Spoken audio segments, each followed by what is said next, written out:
It's important to take care of business rather than looking over your shoulder and seeing the progress of someone else's work. But in a 4-team race for 6th, 7th, and 8th in the Eastern Conference playoff picture, it's important that your eye is glued to the TV. But last night, the Raptors did the unthinkable, and the Chicago Bulls just moved a half game closer to them for the 8th position in the Eastern Conference, as they gave up a massive 17-point lead to the Miami Heat. The Miami Heat made a scorching comeback and tightened the margin of victory and ultimately won the game. Is it just time to throw optimism right out the window? While Raptors fans across the world are mourning, they should have projected, the way the Raptors are playing right now, that the Miami Heat were brewing a comeback. The way I look at this comeback is after you become at peace with letting your ex go and you decide that you're gonna move on, but somehow, someway, they find a way to re-enter your life. Maybe it's because they just need to fulfill a certain purpose, and as much as you try to shake that feeling, for some reason they are there for something. Because in life, everything happens for a reason,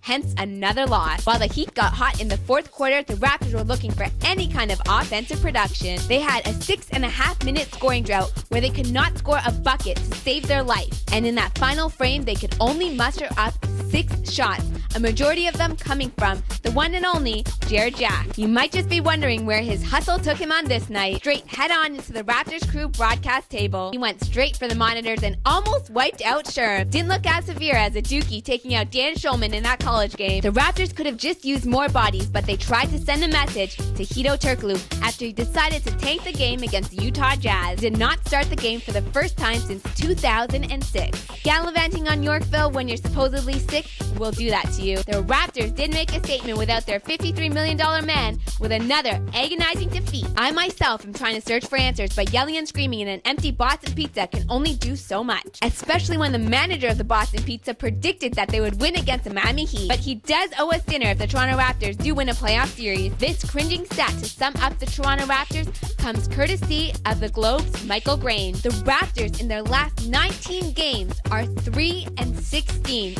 What happened after the All-Star break? Could the attempt to make the playoffs just start to become a distant afterthought? The way Dwayne Wade dropped 32 and Udonis Haslem picked up the pieces for the struggling Michael Beasley and dropped 23 of his own? All I can say is even my optimism is painting a picture of reality. Tonight is a must-win because the playoffs are on the line, and the Toronto Raptors better know that, because a sense of urgency has to come out tonight.